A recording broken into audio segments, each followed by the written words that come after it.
Hello, and welcome to this unplanned part 2 to my previous video where I explored this, the CoCo Floppy Disk interface. In particular, I explored how the timing of reading bytes off of a disk gets coordinated with the timing of the CPU in the CoCo. And we talked about how it uses halt and how it uses the NMI exception to coordinate the two so that they can be speaking the same language at the same time. I also decided that since it seemed so odd and complex that it would be doing all of this really harsh synchronization, that surely I could do better and simplify it and kind of hack the ROM in this so that we wouldn't need those weird hardware tricks. And the results were not very promising. This addendum to that previous video is actually really only about 6 or 7 minutes long. The rest of this is about something totally different. I'll get to that later. But this video, the main part of this video, was inspired by this insightful comment from Lost Wizard. When I explored the ramifications of this comment, it kind of threw the entire outcome of the previous video out the window, kinda. I would highly recommend you watch that previous video first, or this one won't make any sense at all. I'll try to put a clickable card up here to the previous video and like a picture of the thumbnail over here, and then maybe a link in the description or something. Watch that first, and then watch this few minutes of this video to see what the proper outcome should be. Lost Wizard was referring to this infinite loop that I talked about a lot in that previous video. This reads a sector off disk by first reading 1 byte, storing it in RAM, reprogramming the disk register, and branching back up. In the ROM, we rely on a halt to make sure this runs at the right speed, and we rely on the NMI to interrupt it when the command is finished. That way the infinite loop isn't really infinite. Lost Wizard was asking about this. Why do we insist on reprogramming FF40 over and over and over again? Isn't once enough? And given that my issue was around timing and maybe adding a bit more code that would be tolerated by the floppy disk controller, maybe we could save some time by not doing this thing that maybe we don't need to do in the first place anyway. Well, it is there for a reason. As you may recall, the ROM enables the FDC to halt it by setting the high bit on the FF40 disk register. That high bit comes out here into what I believe is just a flip-flop. But let's take a look at the clear pin. Int request from the floppy disk controller is signaled when we're done with a command. It goes through this NOT, which will turn it to 0.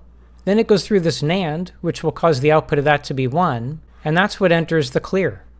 So if we had set the high bit to enable the FDC to halt us, it will now be cleared and it will not know that it needs to halt us. We can actually witness this happening in a debugger. I've modified the ROM not to reprogram the FF40 register each time through the loop and instead just program it once at the beginning. In MAME, you can view the value of the FF40 register by choosing it in the memory window. And it shows a value of AA, which means that the high bit is set. Halt is enabled. And as I iterate through the loop each time, and you see this byte B incrementing because our sector has all of the values from 0 to 255, if you keep your eye on the halt count, we are halting each time through. And if you keep your eye on the disk register, it stays AA. But let's skip ahead to the end. After we've read the last value from the sector, we're still in this loop. NMI is about to be signaled, it just hasn't been yet. And if you take a look at our value of FF40, you can see now the high bit is no longer set. We're supposed to be halted right here waiting for the NMI, and instead we're running rogue. In fact, we're about to start writing past the end of our buffer. If the NMI is a bit too late and we can step and execute this instruction, we've just corrupted memory. Oh, we're lucky. I did a step and we ended up in the NMI service routine. But we might not be that lucky every time. So this is here for good reason. We want to make sure we keep on setting that halt bit, especially when we're right near the end of the loop. But I don't. I'm not doing halting. My code doesn't need it to halt, doesn't want it to halt. I'm doing all of my polling separately. So it was very simple to take advantage of this idea. Here's my modified code from the previous video. We have this small ready loop that compensates for not halting by just constantly pulling a bit on the floppy drive controller saying that it's ready for us to read another byte. And then another check to see if NMI has been signaled, and if so, we'll just fall through to here and escape. This is the line that seems unnecessary for what I'm doing. Since I don't care about the halt bit staying set, since I didn't set it in the first place, I could take this out of the loop and just put it at the beginning. It turns out we do still have to have this somewhere, because nowhere previous to this did we actually write the value of the A register to the FF40 disk register. So I still need it, but I don't need it in the loop. By moving it up here, I don't waste the extra cycles doing it down in this area, and maybe that would be enough to compensate for all of the weird retries and extra time it was taking when I was doing my code versus the baseline that's in the ROM. But this was worse, because now I'm adding extra time up here before the first byte is read, and I was constantly getting lost data errors from the floppy drive controller. This told me that my scope has been too small. The only part of the ROM that I've been writing alternate implementations of is this one loop. But maybe I needed to go broader, and I needed to copy all of this code into my space and then make some modifications throughout. So I grabbed all the code from here starting at D82C, which is the code that prepares everything to start reading that sector, and that gave me a larger canvas on which I could make my changes. So don't set the halt flag, don't set NMI, and here was the interesting one. The original code was doing this, exchanging the value of the A register with the A register. Clearly, it's not meant to be doing anything but wasting time. This is blowing 16 cycles to give the floppy disk controller time to get that first byte ready to be read. This is the perfect time for me to add my code that I wanted to happen before the loop, and that's what I did. The 8 cycles of that second exchange AA I turned into this. Initialize U with the address of the floppy disk controller register, and program the FF40 disk register. That way this still happens once, it still happens before my loop, but it happens at exactly the time when we need to be wasting time anyway, and this happens to be exactly 8 cycles. Now when I rerun the timing test, you'll see that the odd-numbered experiments, which are the baseline, and the even number experiments, which are my code, are much, much closer in time. All of the weird clicking and retries that I was noticing with my code just vanished. It was working error-free and just about as fast as the ROM. In fact, if I add up all of the times for both the baseline and mine, throwing away just the very first round for each, we end up with figures that are very, very, very close. Of course, this is all being done on an emulated machine with an emulated floppy drive all through MAME, so we can't trust this completely. But it certainly is interesting to see that with a few changes, we can eliminate the necessity of halting and NMI, at least for the very small kind of test case that I was working on. Okay, that's really the end of the video. We see that with a little bit of ingenuity, we actually were able to remove those weird hardware tricks, just do polling, and get pretty decent results. But remember, all of the testing was only done on an emulator, and only with the one simple test case of reading a sector. I didn't actually re-implement everything, so who knows what would actually happen. The rest of this video is entirely different. It's about one of the coolest bugs that I've ever run into. It's like a detective story involving debug tracing and watch points, and the biggest buffer overrun I've ever caused. And as is usual with these kinds of bugs, although the scope was humongous, the fix was just one line of code. So this is really for you hardcore assembly language programming fans. You may find this really interesting. The rest of you, the vast majority of you, thank you for making it this far. Feel free to tune out. I was working on the changes that you just saw, and I have MAME sped up here. I'm just going to run it. And you can see we're going through experiment 1, 2, 3, 4. And I decided that since the timings were so similar, this was time to maybe increase the number of repetitions that each round would do. Each experiment would run this loop, and it would happen 50 times. So we were basically reading and rereading a sector 50 times. And I said, well, let's try to eliminate noise and get more signal, and let's just go up to 255. So I'm going to rerun. I'm going to leave things going sped up in MAME. Just trust me, that's not the issue. So we go do experiment 1. Takes a bit longer. Go on to experiment 2. And then what happened here? What is this? We start experiment 3. We don't seem to stop it, then we start 4. That lasted 0 milliseconds. And now we're kind of lost. So if you take a look at the debugger, the program counter register is in the FB range. There is no code here. We must not be executing instructions here because there are no instructions here. So something has gone terribly wrong, and this seems like a prime candidate for using MAME tracing. With tracing, we can find out how on earth we ended up here in the first place. Since tracing really slows things down, what I'm going to do is set a breakpoint here at the end of experiment 2 before we branch up to do experiment 3. And I'm only going to start the tracing once I've hit that breakpoint. All right, we've completed experiment 2, so we're about to start experiment 3. Now is the time to start tracing. So this command up here will start tracing into this file, and it will basically just print the values of all of the registers, and it will also give me the disassembly and the source that's being executed. I'm going to get my trace off command ready to go. I'm going to continue this, and once we're up into La La Land, which we are not yet, things are going much, much slower. Here we are. We can turn off the tracing. So I'm scrolled here to the end of the trace file, and here we are in this no man's land of all the F's. And if I kind of scroll up, I started to notice that before we were there, we seem to be making our way through, I'll go down now, through all of these addresses, the 9s, the A's, the B's, the C's. And then when I scrolled up even further, I noticed that we had this IRQ, and that seems to be what started this death spiral. We ended up at the D's, but then that's when we got into the 8s, and then we just kept on going, 8s, 9s. So it seemed at first like, oh, something crazy must have happened with the interrupt, but no, could be because if you scroll up before that, we were executing code in the 0s. There's no code here either. That IRQ was not to blame. We somehow ended up in the 0s. But if you see what happens just before we were in the 0s, we were actually in the ROM in that very tight loop reading bytes.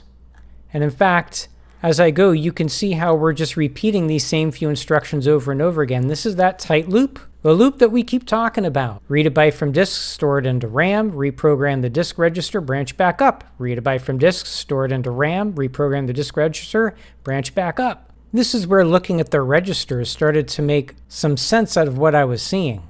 The X register is telling us where we were writing to.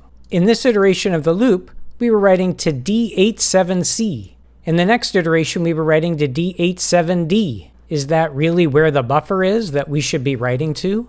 Well, no. Those are locations of instructions. We were overwriting the ROM. Well, not the ROM. Remember, we copied the ROM to the RAM so that I could do my little changes, but we were then overwriting that copy of the code as we were trying to read a sector. In fact, this very loop here was slowly writing over all of this code, and it was about to catch up with itself. So this loop starts at D881, and here is X slowly making its way up to D881, and oh no, here we are. The B register, which is the supposedly holding the byte we read from disk, is FF, which is the last byte we read from disk, and we're now stamping FFs over all of the code. And shortly after, you can see that the code starts to change. There was no store of U into FFFF anywhere. And then we have a few more store U's going in there. Until eventually we were just executing garbage FFs all over the place, which caused us to return. And FFFF is what was on the stack to return to. So now we're executing code at FFFF, which is not code. But it's telling us now to go up into the 00 range, and so this is what was going on. The question still is, what on earth is happening? How did this get out of control? The first thing that occurred to me is maybe we're not halting. At this point, we are executing the baseline code, the code that came from the ROM without any of my changes, so we should be halting. But if not, maybe we just kept on reading and reading before the floppy disk controller was ready. The halt flag is supposed to get set here at address D83F. And if I go backward from the bottom, D83F is all overridden with the FFFFFF, but that happened later. That happened after we started reading bytes from the sectors. So if I go up again, we'll see we have these lines where the X register is D83F, and so this is where we were actually doing all the overwriting. And if I keep on searching, Here is the code where we did indeed, or A with hex 80, so we did enable the halt flag. And now that I was up here, I figured, well, maybe let's just go back the other direction. Let's go back down and see when things started to go bad. Here is all the prep stuff. Let's see if we can skip to the part where the loop just begins. That happens here at D881. And here is the first point at which we get there. So if we scroll over and look at the B register, which is holding our bytes, we can see it started off as 0, then we read our 1, then we read our 2, and it sure looks like we're reading all the bytes. Then we got to FF. Now it's calling it an IRQ, but this is actually the NMI, and the way I know that is because this code that we're in is the NMI routine. So we properly got interrupted at the end of the loop. But check out what happens next. We check the NMI flag, and if you may recall, Disk Basic uses 2 values in its implementation of the NMI service routine. It sets this flag to let the service routine know that it is expecting an NMI and to do something, and then it sets this to be the address of where it's supposed to RTI. And the code simply checks the flag. If it's not set, we get out of there. Otherwise, we grab the address, we do stack surgery to put that address onto the stack at exactly the right place so that when we RTI, that's where we're going to end up. What actually happened was, we got the value of the flag, we asked if it was set, and apparently it was not, because a branch on equal to here sent us here. It was 0. Where did we RTI to? Right back into the infinite loop. And here's where the madness really started. The X just kept getting bigger and bigger and bigger and bigger and bigger until we basically just overwrote all of RAM and ROM with FFFFFFFFFFF. And slowly but surely, this runaway train was approaching the addresses of the code we were actually executing. So at first, no biggie, we're in a tight loop. We're not anywhere near these addresses that we're writing to. But soon, these addresses would catch up to where the program counter is, and then all heck would break loose. So now the question becomes, why was this flag 0? We were running the baseline ROM code. The ROM code always makes sure that's set before we enter our read loop. And the first time we ran the baseline experiment, it was fine.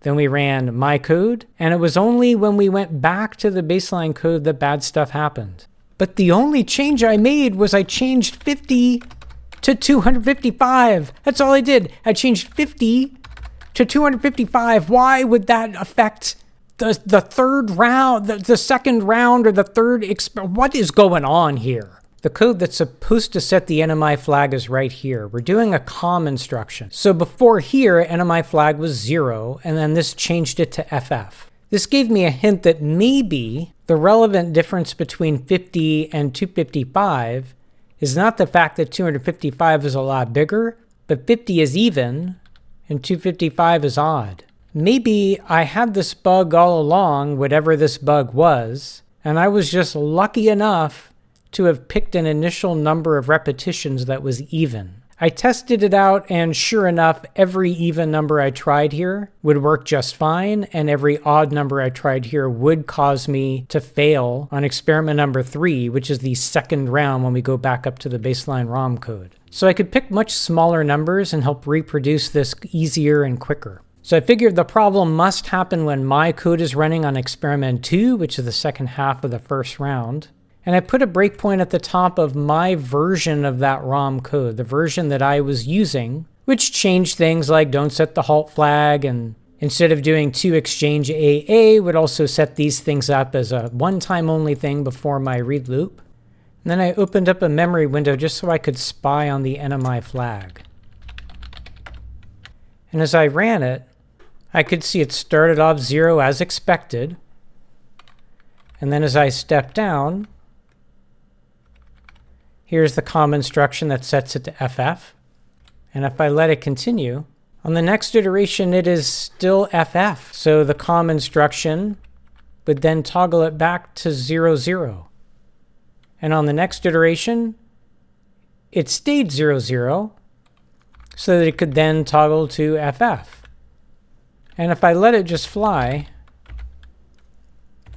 you could see that it kind of just blinks between 0 and FF between each iteration. So an even number of iterations would have been fine, and an odd number of iterations would have changed its value. But what the heck's going on? Why is it not always set to 0 before it gets to my code? Isn't that what it's supposed to do? Where's the code that's supposed to set it to 0? So I reran, I set a breakpoint at the beginning of my main, and once I hit that breakpoint, and I was about to do the baseline as it's supposed to be, I set a watch point. What this will do is break into the code whenever NMIFLG changes. This 1 means that the watch point is only 1 byte long, and the W means write. Whenever we write to this flag, we're going to get notified. So here we are in the ROM, and we see that this COM instruction wrote to it.